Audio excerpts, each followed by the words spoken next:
Congo, tous ceux qui soutiennent des rébellions dans la République démocratique du Congo, tous ces gens-là, les sangs qui coulent, on en a marre. Tout l'ennemi, Makile Tanguy trop, les sangs trop coulés au Congo, grâce au soutien de grandes puissances pour venir exploiter. On a dit ça, attention par rapport na bapel, hein. Botika ngana nous, na sala musala na teya. Ere ya bapel les alliés au benga, au sakola, ere ya bapel. Je crois que tant que vous avez ere ya bapel, vous avez bien mingi, au moins là, tozo boya bino, celui botier numéro, réalisateur a a raison. Celui bobani bapel les gars siko ici batte. Donc ça bapel na ere nango pona obrier na sakola pona bino. Mais aux après numéro ana il y a États-Unis bobenga na WhatsApp na osakola bino. Tikala lubanan.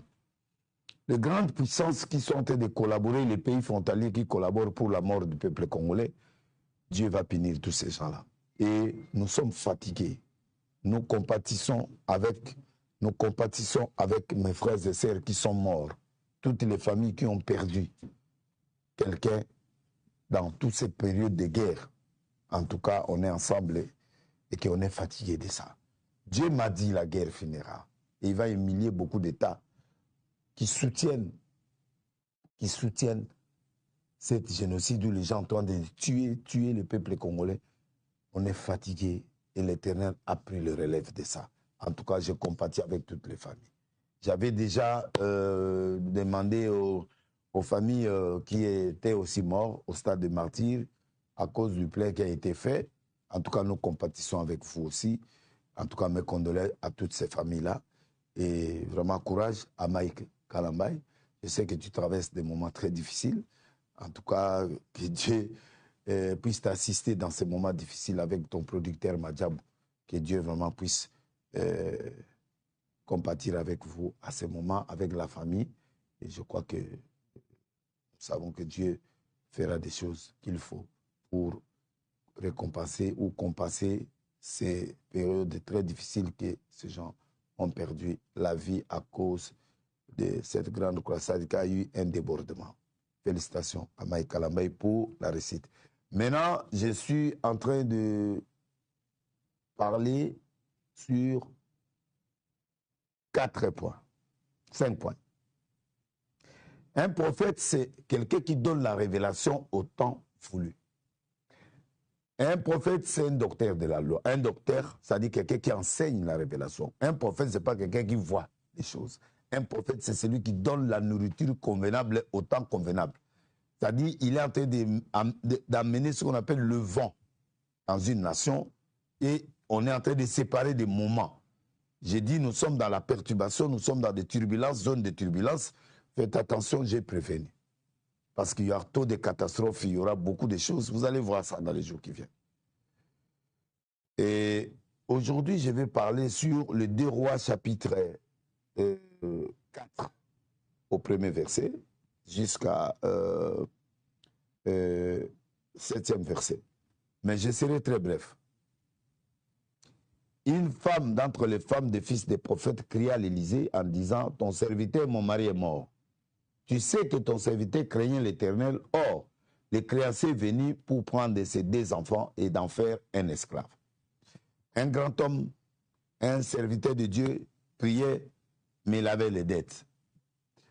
Tu sais que même les hommes de Dieu ont aussi des dettes, les hommes de Dieu ont des problèmes. Mais moi, je n'aime pas les dettes parce que si tu meurs avec une dette, tu ne verras pas Dieu. Ça, c'est biblique. Hein? Alors, c'est pourquoi moi-même dans les banques, je ne prends pas de crédit, je fais ceci. Non, non. Ce n'est pas parce que je n'ai pas besoin de ça, non. Je me bats pour que je ne puisse pas mourir avec une dette. Alors, cet homme est mort avec la dette. Maintenant, les créanciers sont venus récupérer ses 2 enfants. Donc, qu'est-ce qu'il faut faire? Chaque personne, comme vous voyez là, je sais comme vous êtes là, sachez que dans la vie, il y a des moments très difficiles que tout le monde traverse. Le malheur atteint les justes, mais l'Éternel en délivre toujours. Le problème, ce n'est pas de ne pas avoir de problème. Parce que prier ne veut pas dire que tu n'as plus de problèmes, non. Prier veut dire tu entres en contact avec ton Créateur et tu fais la vie avec pour qu'un jour, s'il y a mort ou enlèvement, tu vas au paradis. D'accord. Mais le problème est que la vie est toujours accompagnée de combats. Que tu le veuilles ou non, le combat ne finira que le jour où tu mourras. Mais tant que tu es dans cette vie, il y aura toujours des problèmes de combat. Prier ne veut pas dire exclusion du combat, non. Au contraire, quand tu pries, le combat devient encore très grave. Mais maintenant, il a perdu son mari, il doit perdre maintenant les 2 enfants, elle va rester stèle. Je ne sais pas ce que tu as perdu. Je ne sais pas ce que tu as perdu. Ce que les gens sont en train de perdre. Mariage, argent, financement, tout ce que tu as. Je ne sais pas ce que tu as perdu et tu es en train de perdre. Mon problème aujourd'hui, c'est de donner des solutions. Comment, quand tu es dans des difficultés, où le monde ne peut plus te donner des solutions, comment t'en sortir dans des grandes difficultés où il n'y a plus de solution? La Bible dit, là où l'intelligence de l'homme commence, c'est là où elle termine, c'est là où la sagesse de Dieu commence. Quand tu vois trop de problèmes dans ta vie, sache que Dieu est là. Il commence maintenant à s'intéresser à ta vie. Il est là. Il attend ton signal. Le signal, c'est toi qui dois le faire. Voici ce que tu dois faire. Je vais enseigner aujourd'hui 4 principes, 5 principes. Le premier principe, sache que dans ta vie, la solution est d'abord en toi d'abord. Il y a une solution que j'appelle la solution interne. La solution interne veut dire Dieu a mis en toi, dans ton corps, dans ta vie, dans ta maison, des capacités internes, des capacités que Dieu a dotées dans ta vie, mais que tu n'as pas encore activées, ni exploitées. Parce que beaucoup de gens pleurent. Quand tu as des problèmes, tu vas dehors. Quand tu as des problèmes, tu vas chercher les autres. Non. Il y a 5 principes. Quand tu appliques ça, tu es béni. 1. Sache que la solution interne existe.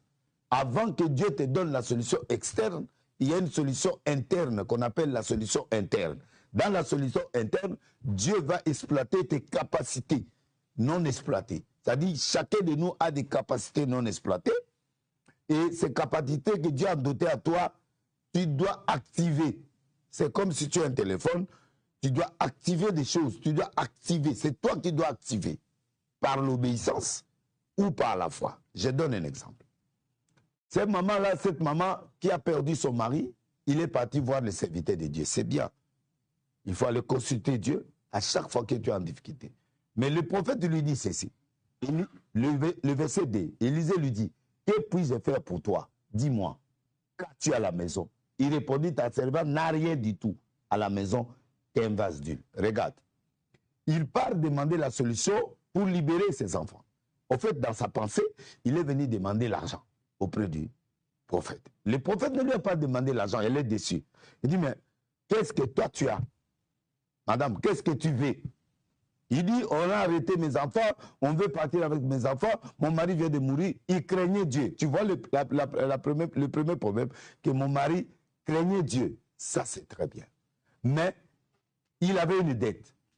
Ça ne va pas. Maintenant, on veut récupérer les enfants doivent partir.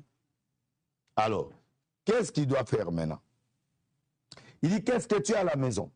Il dit, je n'ai rien. Dieu ne travaille pas avec quelqu'un qui n'a rien. Dieu ne travaille pas avec quelqu'un qui n'a rien. Et dans le spirituel, quand tu fais que je n'ai rien, il y a des gens comme ça, papa n'en a pas si, n'en est l'autre, je peux rien faire, n'en a pas si. Les langages là, ce n'est pas un langage des gens qui peuvent être dans l'église, non. Un chrétien, quelqu'un qui croit en Dieu, n'a pas un langage je n'ai rien. Il y a toujours quelque chose. Et tu sais, il a minimisé le peu d'huile qu'il a. Il dit, je n'ai rien à la maison, ta servante n'a rien du tout à la maison qu'un vase d'huile. Le problème de Dieu, c'est ce que tu négliges là. Le peu là. Il avait quelque chose, mais lui-même néglige. Tu vois? Tu négliges. Il y a des choses. Dieu dote toujours quelqu'un d'une capacité ou de quelque chose que toi tu négliges, et c'est la chose là qui sera la chose la plus importante. Dieu ne travaille pas avec quelqu'un qui n'a rien. Même pour la multiplication des pains, il a demandé, il y a combien de pains? Il y a combien de poissons? Il y avait 2 poissons, il y avait 5 pains. C'est comme ça que Dieu multiplie. On ne multiplie pas 0. 0 fois 10, ça donnera 0.